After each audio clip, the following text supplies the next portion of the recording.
Captain TV நேயர்களுக்கு வணக்கம். தொகுதி உடன்படிக்கை இப்போது திமுகவோட தேமுதிக முடிச்சுட்டு வந்திருக்கு. இந்த சூழ்நிலையில தன்னோட கருத்துக்களை பகிர்ந்ததற்காக நம்மளோட இணைஞ்சிருக்காரு தேமுதிகவின் மாநில ஐடி துணை செயலாளர் அண்ணன் கே மகேந்திரன் அவர்கள். வணக்கம். வணக்கம் ராஜேஷ்வா. வணக்கம்.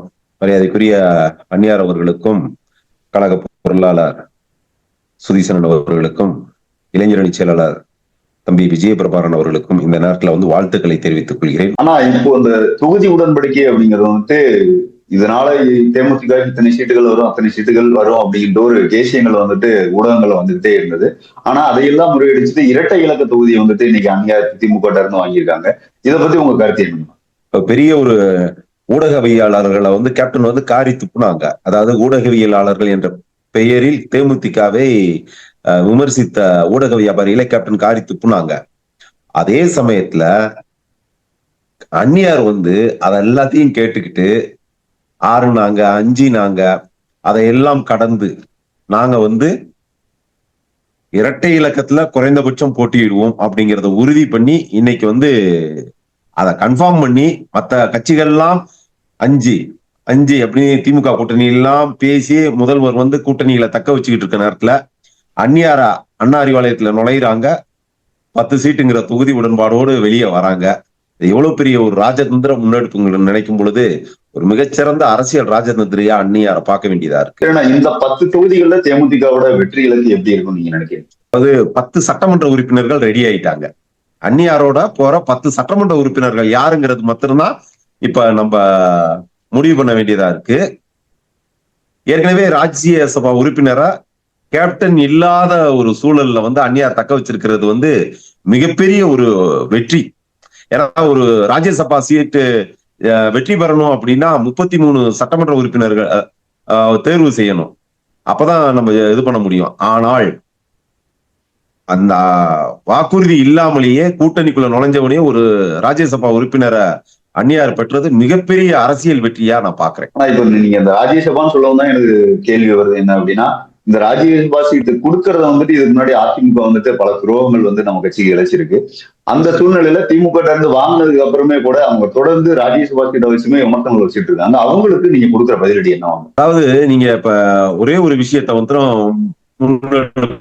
அது பண்ணணும். துரோகங்களின் மொத்த உருவம் எடப்பாடிங்கிறது தமிழக மக்களுக்கு இல்ல, இந்திய வரலாற்றுக்கு எல்லாத்துக்குமே தெரியும். துரோகங்களின் மொத்த உருவம் அங்கிட்டு ஒண்ணு செயல்பாட்டுல கொண்டு போவாரு. அப்ப இவங்களுடைய அந்த துரோக சிந்தனை வஞ்சக எண்ணங்களை அந்நியார் தன்னுடைய அரசியல் சாமர்த்தியத்தால் சுக்கு நூறா உடைச்சி நம்மளுடைய ஓட்டை வாங்கிக்கிறாங்க, நம்மளுடைய உழைப்பை வாங்கிக்கிறாங்க. அந்த அட்டைப்பூச்சி மாதிரி எடப்பாடி ரத்தத்தை உறிஞ்சி தன்னை வளர்த்துக்கிறதுல அட்டைப்பூச்சிக்கு நிகர் எதுவுமே கிடையாது. அப்படி ஒரு அட்டைப்பூச்சி தான் எடப்பாடியார். அப்படி இருந்து நம்ம உழைப்பை எல்லாம் வாங்கி கிட்டத்தட்ட நம்ம இயக்கம் தொடங்கி 20 ஆண்டு காலத்தில் 15 ஆண்டு காலம் அதிமுகவோட கூட்டணியில நம்ம தொடர்ந்தோம். ஆனால் ஒட்டுமொத்த துரோகத்தை மட்டும் நம்ம சந்திச்சுட்டு வந்தோம். இங்க வந்தாங்க, திமுகவில் வந்தாங்க அண்ணி. ஒட்டுமொத்த தொண்டர்களின் எதிர்பார்ப்பு, ஒட்டுமொத்த மாவட்ட செயலாளர்களின் எதிர்பார்ப்பு. வந்த நிமிஷத்துல ராஜ்யசபா உறுப்பினர் சொல்லாதத முதல்வர் ஸ்டாலின் செஞ்சாரு, சொன்னதை செய்ய முடியாதுன்னு முதுகுல குத்துனாரு எடப்பாடி. இதுதான் 2 பேத்துக்கும் உள்ள வித்தியாசம். இப்போ அந்த 10 தொகுதிகள் தாண்டி 234 தொகுதிகளையுமே தேமுதிக தொண்டர்களோட மனநிலை என்னவாயிருக்கு? கூட்டணி கட்சிகளோட சேர்ந்து செயல்பட தொடங்கிட்டீங்களா? கள நிலவரங்கள்ல எப்படி தொண்டர்கள் செயல்பட்டு இருக்காங்க? எனக்கு 10 சீட்டு உறுதியான உடனே முதல்ல எனக்கு அழைப்புதல் கொடைக்கானல்ல இருந்து திமுக நகர்மன்ற உறுப்பினர்கள் தான் என்னை அழைச்சாங்க. அண்ணா, நான் ஆலயத்துல இருந்தேன், 10 சட்டமன்ற உறுப்பினர் இப்போ தொகுதி பங்கீடு முடிஞ்சிருச்சு அப்படின்னு சொன்னாங்க. அதற்கு அடுத்து பாத்தீங்கன்னா நம்மளுடைய ஒன்றிய கிளை கழக சார்பு அணி நிர்வாகிகள் எல்லாம் கூப்பிட்டாங்க. ஆனா 10 இது உறுதியாயிருச்சு, அப்ப 10 சட்டமன்ற உறுப்பினரோட உள்ளுக்கு போறோம்னான்னு ரொம்ப மகிழ்ச்சியா சொன்னாங்க. அது உண்மையா கேட்கும் பொழுது ஒரு சட்டமன்றத்துக்குள்ள நம்ம நுழைகிறோம் அப்படிங்கிற ஒரு இப்பயே அந்த ஆர்ப்பரிப்பு உணர்வு வந்துருச்சு. அதை தொண்டர்கள் கிட்ட நம்ம பார்க்க முடியுது, கூட்டணி கட்சிகிட்டையும் நம்ம பார்க்க முடியுது. கண்டிப்பாங்க. இப்ப இந்த 10 தொகுதிகள் அப்படிங்கிறதையுமே பாத்தீங்க அப்படின்னா, ரங்கராஜ் பாண்டேயோட ஊடகவியலாளர்கள் என்ன பண்ணாங்க அப்படின்னா, சமீபத்துல திருமாவளவன் அவர்களோட ஒரு பேட்டி எழுதுறாங்க. அந்த கட்டத்துல உங்களை விட தேமுதிகவுக்கு அதிக சீட்டு கொடுக்குறாங்க, நீங்க அதை எப்படி ஏத்துக்கணும் அப்படிங்கிற மாதிரி சிந்து முடிகிற வேலையெல்லாம் பாக்குறாங்க. இந்த ரங்கராஜ் பாண்டே போன்ற ஆட்களுக்கு நீங்க என்ன பதில் கொடுக்க? அரசியல்ல இரண்டு வகை வியாபாரிகளை நம்ம பார்க்கலாம் தமிழக அரசியல்ல. ஒன்று வந்து பிஜேபி சார்ந்த அரசியல் வியாபாரிகள், அதற்கடுத்து பாத்தீங்கன்னா அதிமுக சார்ந்த அரசியல் வியாபாரிகள். இவர்களுடைய நோக்கம் என்னன்னு பாத்தீங்கன்னா, நம்மளுக்கு வராத கூட்டணிகளை வந்து மன ரீதியா உளவியல் ரீதியா அவங்கள வந்து டேமேஜ் பண்ணணும். அதற்கு என்ன காரணம்னா, அவங்க சார்ந்து கேள்விகளை ப்ரிப்பேர் பண்ணி வச்சுக்கிடுவாங்க. அதனுடைய வெளிப்பாடுதான் திருமாவளவன மரியாதைக்குரிய விசிகா தலைவரை வந்து போய் கேட்டு, உங்களோட அவங்க என்ன தகுதி இருக்கு அப்படின்னு கேட்கும்போது ரொம்ப அற்புதமா திருமாவளவன் அவர்கள் சொன்னாங்க. அவர் எதிர்கட்சி தலைவருங்கிற உச்சத்தை அடைஞ்சாரு, அவருடைய வாக்கு வங்கியை நிரூபிச்சாரு, தமிழகத்துல அவருக்கென்று ஒரு வாக்கு வங்கியை நிரூபிச்சுட்டு போனாங்க. அதனால எங்களோட அதிக சீட்டு கொடுக்கறதுக்கு தகுதியானவர்கள் தான். ஏனென்றால் முதலமைச்சர் என்கிற பதவியைக்கு கேப்டனை முன்மொழிந்தவர் திருமாவளவன் அவர்கள். அதனால இயல்பாகவே அண்ணன் திருமாவளவன் அவர்கள் வந்து கேப்டன் மீதும் தேமுதிக மீது ஒரு இணக்கமான நட்புல உள்ளவங்க. அவங்கள்ட்ட எல்லாம் இந்த ரங்கராஜ் பாண்டேயோட அந்த சித்து முடிகிற வேலையெல்லாம் நடக்கவே நடக்காது. தெரியாம ரங்கராஜ் பாண்டே வாய் விட்டாப்புல. இப்போ ரங்கராஜ் பாண்டே போன்ற ஊடகங்களை தாண்டி நாங்கெல்லாம் அரசியல் விமர்சகர்கள் அப்படிங்கிற பேர்ல வந்துட்டு மணி போன்றவரா இருக்கட்டும், துக்ள ஆசிரியர் ஒருத்தர் இருக்காரு, அவரா இருக்கட்டும், கிட்டத்தட்ட அவரை போன்ற பல ஆட்கள், சவுக்கு சங்கர் உட்பட எல்லாருமே வந்து பாத்தீங்க அப்படின்னா தேமுதிக எதுக்குமே தேராது, 0.4% ஒர்க் வச்சிருக்க கட்சிக்கு வந்துட்டு எதுக்கு இவ்வளவு சீட்டு, இவங்க வந்துட்டு என்ன பவர் இருக்கு அப்படிங்கிற மாதிரி தொடர்ந்து வந்துட்டு எல்லா ஊடகங்கள்லயும் ஒரே ஒரு யூடியூப்ல தாண்டி பல யூடியூப்கள்ல ஒரே கருத்தை தொடர்ந்து வச்சுக்கிட்டே இருக்காங்க. அவங்களுக்கு தான் நீங்க கொடுக்குற பதிலடி என்னவான இருக்கு? அதாவது சவுக்கு சங்கர் ஆகட்டும், மணி ஆகட்டும், இன்னும் நிறைய பேரை பார்க்கணும். 2000 ரூபாய்க்காக அவங்களுடைய யூடியூப் நடத்துறாங்க, அந்த ஊடக விவாதத்துல கலந்துக்கிறாங்க 2000 ரூபாய்க்காக. ஆனால் இவங்களுடைய எண்ணங்களும் இந்த செயல்பாடுகளும் பாத்தீங்கன்னா ஒரு விஷயத்த மறந்துடுறாங்க. கடந்த நாடாளுமன்ற தேர்தலில் தேசிய முற்போக்கு திராவிட கழகம் போட்டியிட்டு வாங்கிய வாக்கோட சதவீதம் வந்து 2.43. அதை அவங்களுடைய வசதியா மறைச்சிட்டு 2021 போட்டி போட்ட தொகுதியோட அந்த இதை வந்து எடுத்து வச்சுக்கிட்டு இவங்களுக்கு எது தேவையோ அதை மட்டும் நுழைக்கிறாங்க. இவங்க ஒன்றும் பெரிய சாணக்கியர்களோ இவர்கள் பெரிய ராஜதந்திரிகளோ இவர்கள் கிடையாது. அன்றைக்கு இவர்களுடைய பொழப்பு நடக்கணும், அதற்கு யாரு தேவை, யாரை வச்சு பேசணும் அப்படிங்கிறது மாத்திரம்தான் அவங்களுடைய. இவங்களுடைய விவாதங்கள் வந்து கூரை ஏறி கோழி பிடிக்க முடியாத வானம் ஏறி வைகுண்டம் போனாங்கிற கதை மாத்திரம்தான் இவங்களுடைய கதை. இவங்களெல்லாம் ஊடகவியலாளர்கள் சொல்றதுக்கே வந்து ஒரு அருவருப்பான, ஜனநாயகத்தின் 4வது தூண்கள்ல இப்படி ஒரு கரைபடிந்த அழுக்குகள் அகற்றப்பட்டால் மட்டும்தான் தமிழக அரசியல் வந்து சுத்தமாகும். ஆனா இவங்களுக்குள்ள தேமுதிக மேல எதனால இவ்வளவு வன்மங்கள் தொடர்ந்து வீசிட்டே இருக்காங்கன்னு நீங்க நினைக்கிறீங்க? ஒரு காட்டுக்குள்ள நுழைஞ்சிட்டோம்னா ஒரு மரம் வெட்ட போறவனுக்கு 2 வகையான மரங்கள் அங்க கண்ணுல தென்படும். முதலாவதா பாத்தீங்கன்னா நேரான மரங்கள், 2வது கோணலான மரங்கள். அதை வெட்ட முதல்ல துணிகிறது வந்து நேரான மரங்கள் தான். கோணலான குனிஞ்சு வளைஞ்சு நெளிஞ்சு போற மரங்களா அவங்க தொட மாட்டாங்க, நேரான மரங்கள் தான் வெட்டப்படுவாங்க. அது மாதிரிதான் இன்னைக்கு தேசிய முற்போக்கு திராவிட கழகம் வந்து அரசியல் அப்பழுக்கற்ற ஒரு அற்புதமான ஒரு மாபெரும் தலைவன் வழியில் வந்த ஒரு இயக்கம். அந்த இயக்கம் வந்து எந்த விதத்திலையும் சமரசம் செய்யாம, யாருக்கிட்டையும் மடியில கனம் இல்லாம, வழியில பயம் இல்லாம. பிஜேபி பாத்தீங்கன்னா வருமான வரி ரைடா ஒவ்வொருத்தர்கிட்ட விட்டாங்க, கூட்டணிக்கு வராதவங்க அத்தனை பேத்தையும். ஆனா தேசிய முற்போக்கு திராவிட கழகத்துறது மாத்திரம் அவங்களுடைய பாச்சா எடுபடல. அதுக்கு காரணம் என்னன்னு பாத்தீங்கன்னா நம்மளுடைய நேர்மை, நம்மளுடைய துணிவு, நம்மளுடைய அரசியல்ல புனிதமான அப்பழுக்கற்ற தன்மை. இதை வந்து இவங்க அவ்வப்போது வந்து ஊடகவியலாளர்களோட சுரண்டி பாக்குறாங்க. அதனுடைய வெளிப்பாடு தான், ஒரு வருஷத்துக்கு முன்னாடி 110 ஏக்கரை கல்லூரியை வித்து, அந்த கல்லூரி வளாகத்தையும் வித்து 110 ஏக்கரை அந்நியார் அவர்கள் வந்து கொடுத்த பிறகு கார் வாங்குறாங்க. ஒரு வருஷத்துக்கு முன்னாடி ரெஜிஸ்ட்ரேஷன், இது சாதாரண மனிதனுக்கு தெரியும், இந்த ரெஜிஸ்ட்ரேஷன் நம்பர் போனாவே தெரியும் அது எத்தனை வருஷத்துல வாங்கினது, எந்த பதிவெண் கொண்டதுன்னு தெரியும். ஒரு கூச்சம் இல்லாம, அது கொஞ்சம் கூட அரசியல் அறமற்ற தன்மை இல்ல. கூட்டணிக்கு போனோடனே லேண்ட் ஓவர் கார் வாங்கியிருக்காங்கன்னு நீங்க அரசியல் அறமற்ற தன்மையில பேசுறாங்கன்னா அப்ப இவங்க எவ்வளவு ஒரு கீழ்த்தரமானவர்கள்னு நம்ம பார்க்க முடியுது. கண்டிப்பாங்க. இப்போ நம்ம இந்த விமர்சனங்களுக்கு எல்லாம் ஒரு ஐடிவிங் சார்பா, ஒரு ஐடிவிங் மாநில துணை செயலாளரா நீங்க இருக்கீங்க. நீங்க அந்த ஐடிவிங் சார்பா பதிலடி கொடுக்கறதுக்கான என்ன திட்டமிடல் பண்ணிட்டு இருக்கீங்க? அதை தாண்டி தொடர்ந்து இந்த தேர்தல் ஐடிவிங் எப்படி நான் பயணிக்க போகுது கூட்டணி கட்சிகளோட சேர்ந்து? 2 வகையா நம்ம பண்ண போறோம். ஒண்ணு வந்து அந்த நம்மளுடைய விமர்சனங்களுக்கு வந்து இல்ல நாங்க அப்படி இல்லைங்க, நாங்க வந்து புனிதமானவர்களுங்க, நாங்க வந்து இப்படிதாங்க இருப்போம், நாங்க இப்படிதான் பயணிப்போம் அப்படிங்கறதெல்லாம் கிடையாது. நீ போடான்னு சொன்னீங்கன்னா நான் உன்னை போடாம, அந்நியார நீ ஒருமையில விமர்சனம் பண்ணீங்கன்னா உன் தலைமையை நான் விமர்சனம் பண்ணுவேன். உச்சபட்சமா உன் குடும்பத்தை, உன் அரசியல் தலைமையோட குடும்பத்துல என்ன நடந்துச்சுன்னு நான் விமர்சனம் பண்ணுவேன். அடிக்கடி உதைக்கு உததான் கேப்டனுடைய பாலிசி. அதுல எந்தவித சமரசமும் கிடையாது. இவங்க என்ன வேணாலும் விமர்சனம் பண்ணுவாங்க. அதை கேட்டுட்டு போறதுக்கு தேசிய முற்போக்கு திராவிட கழக ஐடி விங்க்கு வந்து ஒரு இவனுக்கு சளைச்சது இல்லைங்கிறத நாங்க நிரூபிப்போம். என்ன காரணம் பாத்தீங்கன்னா, இவங்க விமர்சனம் பண்றவங்க அத்தனை பேரும் பாத்தீங்கன்னா கொள்ளை அத்தனையிலையும் ஊறி போன ஊழல் பேர்வழிகள். தேசிய முற்போக்கு திராவிட கழகத்தை விமர்சனம் பண்ணக்கூடிய மாற்று கட்சி, அதாவது கூட்டணியில சேராம வெளியே வந்ததுக்கான காரணத்தை சொல்லி விமர்சனம் பண்றவங்க அத்தனை பேருக்கும் அவங்களுக்கு சரியான பதிலடி கொடுக்க போறோம்.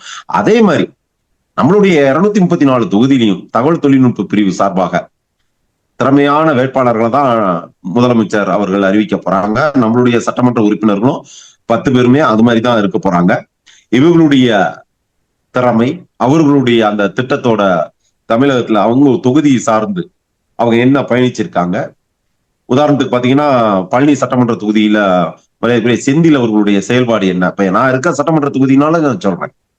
அமைச்சர் சக்கரபாணி, அமைச்சர் பெரியசாமி அப்படிங்கறத நம்ம சொல்லுவோம். அதே மாதிரி நம்மளுடைய தொகுதியில நம்மளுடைய மாவட்ட செயலாளரை பத்தி சொல்லும் பொழுது அவங்க மக்கள் கிட்ட இந்த 20 வருஷ காலம் எப்படி பயணிச்சாங்க, அவங்களுடைய கேப்டனுடைய அரசியலை எப்படி கொண்டு போனாங்க அப்படிங்கும் பொழுது இது எப்படி இந்த கூட்டணி இணக்கமாக போனது, எதனால எல்லாம் நாம் இந்த களத்தை வந்து வீரியமாக எதிர்கொள்ள வேண்டும், எதற்காக திமுக 2வது முறையாக தொடர்ந்து ஆட்சி கட்டில் அமர வேண்டும் என்பதை மிகச்சிறந்த திட்டமிடலோடு நம்ம இந்த ஐடி விங் சார்பா நம்ம முன்னெடுக்க போறோம். இந்த திட்டமிடல் வந்துட்டு கண்டிப்பா எதிர்கட்சிகளுக்கு ஒரு பதிலடி கொடுத்த விதமா தான் அமையும் நினைக்கிறேன். அதை தாண்டி பாத்தீங்க அப்படின்னா, இப்போ நேத்து வந்த ஒரு சின்ன கட்சி தான், சின்ன கட்சியாவது ஒரு கூட்டமானே சொல்றதுக்கு எனக்கு விருப்பம் இல்லை. அந்த தாவேகா கட்சியில இருந்து பாத்தீங்க அப்படின்னா, கேப்டன் ஆன்மா மன்னிக்காது, கேப்டன் இல்லாத இடத்துல நீங்க விஜய்க்கு தான் ஓட்டு போடணும், கேப்டனோட தம்பி அப்படிங்கிற மாதிரியான பேச்சுக்களா இருக்கட்டும், தொடர்ந்து இவங்களுக்கு என்ன பவர் இருக்கு, எங்களுக்கு ஓட்டு போடுங்க அப்படிங்கிற மாதிரி விமர்சனங்கள் தொடர்ந்து வச்சுக்கிட்டே இருக்காங்க. அவங்களுக்கு நீங்க சொல்ற பதில் என்னவாங்க? வளர்த்த கடா மார்புல பாயும்னு பழமொழி கேள்விப்பட்டிருப்பீங்கன்னு நினைக்கிறேன். நம்ம வளர்த்து விட்ட பய விஜய், நம்ம சொல்றதுல ஒன்றும் கூச்சம் கிடையாது. வளர்த்து விட்ட பய விஜய். என்ன காரணம் அப்படின்னு பார்த்தா, நான் செந்தூர பாண்டியோட தம்பிடா அப்படின்னு சொல்லி சினிமா உலகில் தோத்து போன ஒரு நடிகனை கேப்டனுடைய கரம்பட்டதால் உச்சத்துக்கு வந்தேன் என்று அவரே ஒப்பாரி வைத்து ஓலமிட்டு கொண்டிருக்க ஒரு நபர், எந்த ஒரு அரசியல் அடிப்படை அறிவும் இல்லாமல், எந்த ஒரு அரசியல் பின்புலமும் இல்லாமல், எந்த ஒரு மக்கள் சேவைகளும் செய்யாமல், எந்த ஒரு சமுதாய திட்டங்களும் அவருடைய திரைவாழ்வில் செய்யாமல் வெறுமனே நடித்து விட்டு திரைக்கவர்ச்சியில் தமிழகத்தை ஆள வேண்டும் என்று நினைப்பது படு முட்டாள்தனம். அதற்கடுத்து அரசியல்ல ஒழுக்கம் மிக மிக முக்கியமானது. ஒழுக்கம். அந்த ஒழுக்கத்துக்கு இவருக்கு என்ன விதமான ஒரு சார்பும் கிடையாது அப்படிங்கிறது அவருடைய ஒவ்வொரு செயலும் நிரூபிக்குது. கட்டிய மனைவி, காதலித்து கரம் பிடித்த கட்டிய மனைவி, எனக்கு தங்குவதற்கு வீடு கொடுக்க மாட்டேங்கிறாரு, எனக்கு அன்றாட செலவுகளுக்கு பணம் கொடுக்க மாட்டேங்கிறாரு அப்படின்னு சொல்லி வழக்கு தொடுக்கும் பொழுது, ஒரு நடிகைக்கு தொடர்பு இருக்கு அப்படின்னு சொல்லும் பொழுது எந்தவித கூச்ச நாச்சமும் இல்லாமல் அடுத்த நாள் ஒரு நடிகையை கூட்டிக் கொண்டு திருமணத்துக்கு செல்வது, இவரை பின்பற்றக்கூடிய அந்த அரசியல் தொண்டர்களின் நிலை என்ன ஆகும்? நான் விஜயை வந்து குறைச்சி சொல்றேன், அவருடைய தொண்டர்களை நான் எப்போதும் குறைச்சி சொல்ல மாட்டேன். ஏன்னா நம்ம அரசியல் சார்ந்து பார்க்கும் பொழுது எல்லாமே நம்மளுக்கு தொண்டர்கள் தான். அவங்களுடைய மக்களை வந்து சரியான பாதையில வழி நடத்தணும். இவங்க சொல்லலாம் கேப்டன் இல்லாத நேரத்துல வந்து நீங்க விஜயை தான் ஆதரிக்கணும்னு, ஆனா கேப்டன் பக்கத்துல கூட நம்ம இவரையெல்லாம் கொண்டு போக கூடாது. அதனால ஒரு தலைவன் தற்குறியா இருக்கும் பொழுது அந்த தொண்டர்கள் அவ்வாறு இருப்பது இயல்பானது. இப்ப நம்மள கேப்டன் வந்து ராணுவம் போல வச்சிருந்தாங்க, நம்மளும் கேப்டன் மீது மிகுந்த அன்பு கொண்டு அவர் சொன்னதெல்லாம் நம்ம கட்டுப்பட்டு அதையெல்லாம் ஏற்றுதான் நம்ம அரசியல்ல பயணிச்சோம். சட்டையை திறந்து விட்டுட்டு போனா, உன்னை யாரு இப்படி சட்டையை போட்டு வர சொன்னா, சட்டையை பூட்ட மாட்டியான்னு கேப்டன் கேட்பாங்க. கூட்டத்துல பேசிட்டு இருக்கும்போது நம்ம ஏதாவது பேசணும் உடனே அடி விழுக்கும். ஆனா இங்க அப்படி கிடையாது. மரத்துல ஏறி நீங்க முத்தம் கொடுத்தாதான் நான் கீழே இறங்குவேன்னு சொல்றான். சரி நீ இறங்கி வா, நான் முத்தம் கொடுக்குறேன்னு சொல்றாப்புல. நம்மளுக்கு தலைவரா இருந்தா உடனே அடி விழுந்திருக்கும். இப்படி என்னைய ஃபாலோ பண்ணக்கூடாது அப்படின்னு சொன்னா அடுத்த நிமிஷம் சக்கரத்துல விழுந்து, இப்ப நேத்து கூட அந்த 14 நாட்களுக்கு பிறகு அந்த மாணவன், கல்லூரி மாணவன் இறந்து போறான். அவங்க அப்பா சொல்றாரு, 41 பேர் ஆகும்போது வராதனே, என் மகன் அடிபட்டு இருக்கும் போதா வரப்போறான் அப்படின்னு அன்னைக்கு சொன்னாங்க. நேத்து அந்த பையன் இறந்து போயிட்டான். அதனால அரசியல் அழுக்குகள் இவர்கள், தமிழக அரசியலில் தேவையற்ற அழுக்குகள். இப்ப சிங்கார சென்னையில ஒரு கூவ நதி எப்படி ஓடுதோ, அது சிங்கார சென்னைக்கு ஒரு ஒரு அவப்பெயர், ஒரு ஒரு அழுக்கு சின்னம். அது மாதிரிதான் அந்த விஜயோட இயக்கம். அவரெல்லாம் அரசியல்ல அரசியலுக்கு அவருக்கு சம்பந்தமே கிடையாது.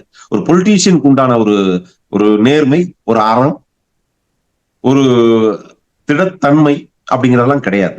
ஆனா இறுதியா ஒரு கேள்வி, திமுக தேமுதிக கூட்டணி சார்பா எதிர்கட்சிகளும் சரி மக்களுக்கும் சரி நீங்க சொல்ல வர இறுதி கருத்து? தமிழக மக்களுக்கும் ஒட்டுமொத்த தமிழக வாக்காளர்களுக்கும் நான் ஒன்னே ஒண்ணு சொல்ல விரும்புறேன். ஒரு அரசியல்ங்கிறது மக்களுக்கான அடிப்படை திட்டங்களையும், மக்களுக்கான அடிப்படை தேவைகளையும், மக்களுக்கான கட்டமைப்புகளும் உருவாக்கக்கூடிய ஒரு அரசாக அமைய வேண்டும். அதில் எந்தவித சமரசமும் இருக்கக்கூடாது. யாருக்கும் அடிபணியாமல் சுயமரியாதையோடு தமிழர் பண்பாடு, நலன், கலாச்சாரம் காக்கக்கூடிய அரசு அமைவது காலத்தின் கட்டாயம். இது அண்ணாவிலிருந்து, எம்ஜிஆரிலிருந்து, காமராஜரிலிருந்து, அதிமுகவுடைய மறைந்த முன்னாள் முதலமைச்சர் செல்வி ஜெயலலிதா அவர்கள் நம்ம பார்த்தோம்னா தன்மானம், தமிழகத்தினுடைய வளர்ச்சி, அவங்களுடைய கலாச்சார பண்பாட்டில இருந்து எந்த விதத்திலையும் சமரசம் இல்லாம இருப்பாங்க. அந்த வழியில திரு முதல்வர் ஸ்டாலின் அவர்கள் 5 ஆண்டு காலம் தொடர்ந்தாங்க. யாருக்கும் எந்த விதத்திலையும் சமரசம் இல்லாம அவங்களுடையது சட்டமன்றத்துல ஆளுநர் RN ரவியை எதிர்த்ததாகட்டும், மத்திய அரச ஒன்றிய அரசா முதல் முறையா அவர் அழைச்சதாகட்டும், எந்த விதத்திலையும் சமரசம் இல்லாமல் போனாங்க. அதை ஒட்டி தேசிய முற்போக்கு திராவிட கழகமும் கூட்டணி அமைச்சு இந்த மக்களுக்காக இந்த 5 ஆண்டு காலம் எந்தவித சமரசம் இல்லாமல் கலாச்சாரம், பண்பாடு, திராவிடத்தை காக்கக்கூடிய ஒரு நல்லாட்சி அமைய வேண்டும். அதற்கு எடப்பாடி என்கிற ஒரு துரோகத்தின் ஒட்டுமொத்த உருவம், அடிமை கூட்டத்தின் ஒட்டுமொத்த உருவம், அரசியலில் நம்பகத்தன்மையை இழந்த ஒரு தலைமையின் கூட்டம் இந்த தமிழக அரசியலில் இருந்து அப்புறப்படுத்தப்பட வேண்டும். அதில் தமிழக மக்கள் சிந்திக்க வேண்டும். தமிழக மக்களுக்கு துரோகத்தையும் வஞ்சகத்தையும் எப்போதுமே ஒரே ஒரு கருத்தை மாத்திரம் நான் அழுத்தம் திருத்தமா பதிவு பண்ண விரும்புறேன். முன்னாள் முதலமைச்சர், அனைத்து இந்திய அண்ணா திராவிட முன்னேற்ற கழகத்தின் ஒரு ஒப்பற்ற இரும்பு பெண்மணி செல்வி ஜெயலலிதா அவர்கள் அந்த புரட்சி தலைவர் மாளிகையில், ராயப்பேட்டையில் உள்ள புரட்சி தலைவர் மாளிகையில் அந்த பால்கனியில ரெட்டை விரல காமிக்கக்கூடிய அந்த புகைப்படத்தை மாத்திரம்தான் அரசியல் ஆளுமையா பார்க்க முடிஞ்சுச்சு. நேற்று டிடிவி தினகரன் அங்க இருந்து காமிக்கிறாப்புல, பியூஷ் கோயல் காமிக்கிறாப்புல, எடப்பாடி காமிக்கிறாப்புல. மாற்றுக் கட்சி தலைவர்கள் அங்க நின்று என்னைக்காவது காமிக்க முடிஞ்சா? அப்ப தொகுதி பங்கீடுக்கே டெல்லிக்கு போக வேண்டியதா இருக்கு. நாளைக்கு தப்பி தவறி இந்த கூட்டணி ஆட்சிக்கு வந்துருச்சு, வரக்கூடாது, வரவிட மாட்டோம், 200 தொகுதிக்கு மேல் வெற்றி பெற போவது உறுதி. ஆனால் தமிழக மக்கள் மாற்றத்தை கொண்டு வருவோம்னு ஒரு கனவுல கூட நினைச்சிடக்கூடாது. தொகுதி பங்கீடுக்கே டெல்லிக்கு போறவங்க எந்த ஒரு எதிர்பார்ப்பா தன்னுடைய தலைமை புரட்சி தலைவி அந்த பால்கனியில நின்று கை காட்டிய அந்த ஆளுமையில பியூஷ் கோயில நிக்க வச்ச இந்த எடப்பாடி நாளைக்கு தமிழக மக்களை நடுத்தருவுல நிப்பாட்டுவாருங்கிறது ஏறக்குறைய 100% உண்மை. ஆகையால் ஒட்டுமொத்தமா இந்த துரோக சிந்தனை உள்ள இந்த எடப்பாடி தலைமையிலான NDA கூட்டணியை புறக்கணித்து மதச்சார்பற்ற கூட்டணியை வெற்றி பெற வைத்து திரு முதல்வர் ஸ்டாலின் அவர்கள் தொடர்ந்து ஆட்சியில் அமர வேண்டும் என்பதை தமிழக மக்கள் உறுதி செய்ய வேண்டும் என்பதை இந்த நேரத்தில் உறுதியோடு தெரிவித்துக் கொள்ள வேண்டுகிறேன். உங்களுடைய கருத்துக்களுக்கு நன்றி. மீண்டும் ஒரு கலந்துரையாடல் சந்திப்போம். நன்றி.